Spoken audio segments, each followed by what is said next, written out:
serikali tuliyomo ni serikali yetu na tuko na haki kukula kila kitu kwa hii serikali.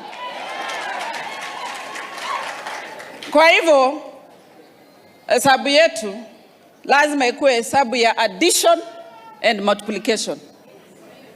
Vitu ya minus na division hakuna. Na mtu asidhani atakuja kutugawanya. Sisi tumeona mbele.